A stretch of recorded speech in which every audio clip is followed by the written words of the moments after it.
At just 23, Emily shocked everyone by marrying a man who was already 60. The news spread fast, and so did the whispers. Why would a young, beautiful, educated woman choose such an unusual, seemingly unequal marriage? Some said it was for the money. Others assumed life had cornered her, and she made a desperate choice. But, as it often happens, the truth was far deeper and far more complicated. And only 3 weeks after the wedding, something happened that changed not only her life, but the way everyone saw her story. Before we begin, tell us in the comments where you're watching from, and make sure you're subscribed. Tomorrow, another incredible story awaits you. But for now, sit back, relax, and enjoy. Emily stood by the window of her small apartment. Outside, a cold and gray March day stretched endlessly. She was only 23, an age meant to be filled with dreams, daring plans, and bright hopes for the future. Yet all she felt was quiet despair, as if her youth had been taken from her by mistake. Emily worked as a designer at a small creative studio under a local marketing agency. The job wasn't prestigious or well-paid, but it was where she felt alive, sketching, creating, inventing. Her notebooks were full of drawings, her mind full of ideas for her own design studio one day. It was her small island of freedom in a world where every decision seemed to be made for her. Her parents had never hidden their ambitions. Her father, a confident mid-level businessman, and her mother, a woman who valued status more than feelings, saw their daughter not as a person but as a way to strengthen their own position. Talks about a good marriage started back in high school. Lately, those talks turned into pressure. "You have a rare opportunity," her mother said one morning at breakfast. "Richard Stevens is a respected man, successful, well-off. He can give you everything others only dream of everything, except freedom, love, and a voice of her own." Emily remembered their first meeting. Richard was elegant, well-groomed, polite, and distant. His eyes were cool and assessing, like a man choosing an art piece for his collection. There was no warmth in that gaze, no interest in her soul. Deep down, Emily dreamed of something else entirely. Real love, spontaneous adventures, art, open horizons. Her sketches were full of ideas, interior designs, logos, clothing concepts. But reality shattered those dreams day after day. Her friends couldn't understand her hesitation. "Are you crazy? You're passing up a dream life," said Megan, shaking her head. But Emily knew money was never her goal. The night before the engagement, she stood before the mirror for a long time. Her face, delicate, beautiful, with large brown eyes, could have been on a magazine cover. Yet in her reflection, she saw both fear and determination. Her parents had already decided everything. The wedding date was set. Richard insisted on a quick ceremony, and no one dared to argue. His money, his influence, his power, all of it outweighed Emily's will. "I don't want to live like this," she whispered to her reflection. The phone rang. Her mother's voice, brisk as always. "Emily, have you chosen your engagement dress yet?" As if this whole thing was happening to someone else. The preparations, the discussions, the bright future. Everything was built on someone else's desires. She looked out the window, people passing by, free, living their own lives. Inside her chest, a quiet storm began to rise. Not loud, but steady. A storm of resistance. She didn't know where it would lead her, but one thing was clear. She would not let herself become a possession, a decorative trophy for someone else's success. On her wedding day, the white dress felt less like a symbol of joy and more like a heavy weight pressing on her shoulders. The ceremony took place in a luxurious mansion with high ceilings and crystal chandeliers. Everything sparkled. Too bright, too perfect, too false. Richard, tall and composed, with silver hair and a stony gaze, held her hand gently, almost ceremoniously. Richard Stevens was the kind of man who was used to getting what he wanted. Emily's parents were glowing with pride that day. Their dream of stability and social status had finally come true. After the ceremony, Emily smiled politely, accepting congratulations. But behind that smile lived an emptiness she could barely hide. She felt like a display piece, a part of some deal between her family and her new husband. "You look beautiful," Richard said quietly, sensing her distance. "I hope, in time, we'll learn to understand each other." Emily said nothing. Her eyes were lost in the distance. To everyone else, she was now part of a perfect picture, a young wife in a beautiful dress beside a successful man. But inside, her dreams and desires had gone unheard, unnoticed. Later that night, when the guests were gone and the house grew silent, Emily was finally alone with her husband. The mansion was enormous. Luxury furniture, paintings in gold frames, every room echoing with wealth. Yet everything felt borrowed, cold, impersonal, unreal. "Are you comfortable here?" Richard asked, taking off his jacket. "Not really," she answered honestly. "I never wanted this marriage." Her openness seemed to surprise him.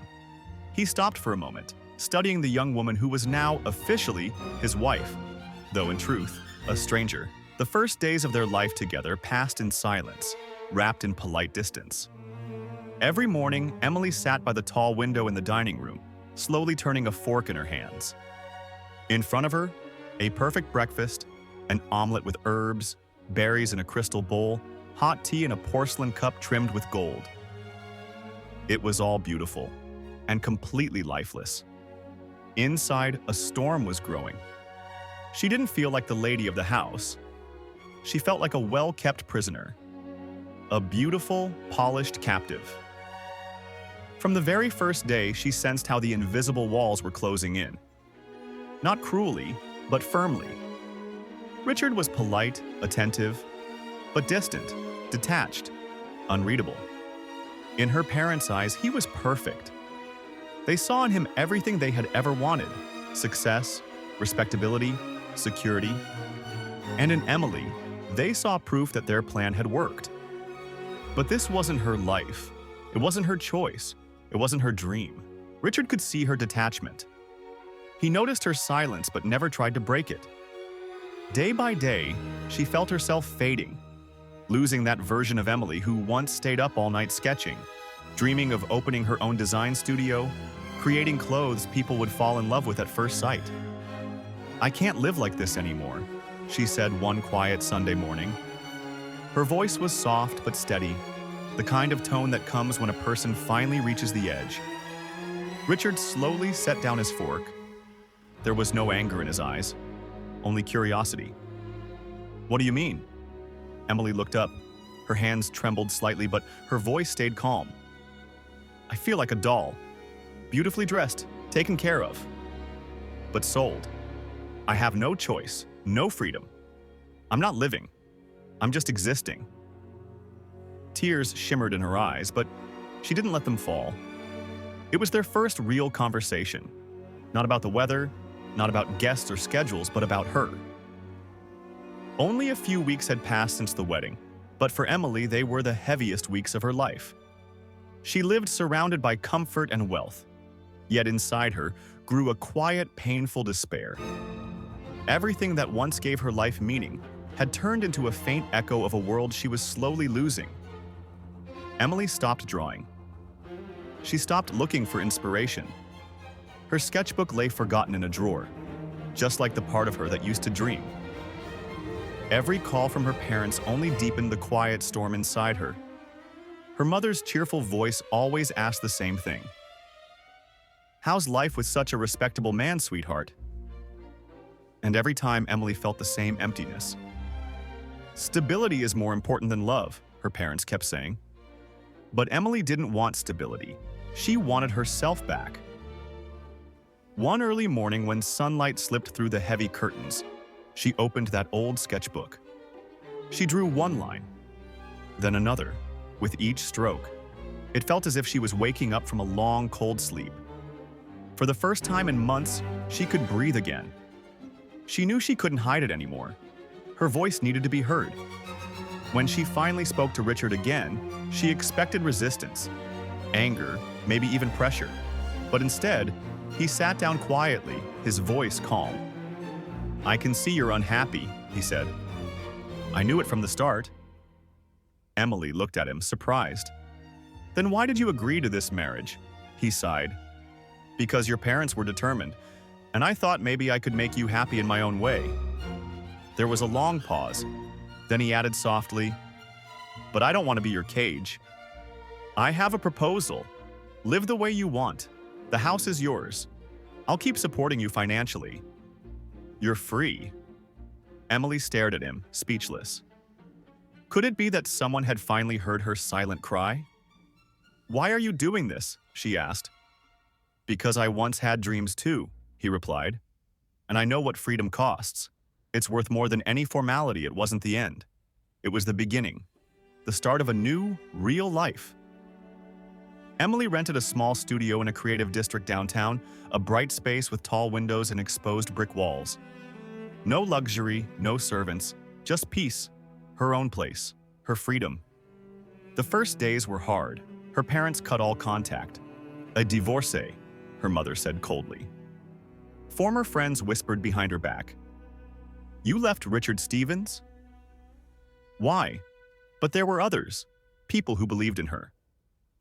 Among them was Mark, a young art director she met at a local gallery.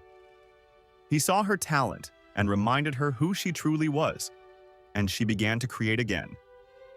Every sketch, every stitch, every bold silhouette was an act of rebellion, a declaration of self. She no longer sought approval. She no longer feared mistakes. She walked the path she chose, and every step made her stronger. Her first collection, inspired by her own story, was showcased at the city's annual fashion festival. People didn't just see style in her designs, they felt her voice. The voice of a woman who had walked through her own prison and came out not broken, but powerful.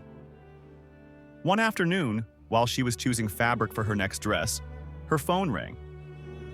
The screen showed his name, Richard Stevens.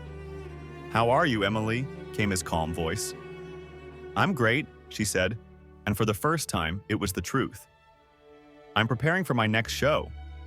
The collection's almost ready." "I knew you'd make it," he said. There was no sadness in his tone, only warmth and respect. Their marriage had ended, but something deeper remained. An understanding that happiness can't be given. It must be built from within. Emily hung up, turned back to the window, and smiled. Outside, the city was alive with noise and light. And she was alive too, in her own free, creative, authentic life. "I did it," she whispered. Every step she took now was her choice. Every breath, a reminder that to be truly happy, sometimes you have to risk everything and win yourself back. Thank you for listening. Every story reminds us that life is full of choices and courage changes everything. Subscribe to the channel for more stories that move the heart and inspire the soul. See you in the next episode.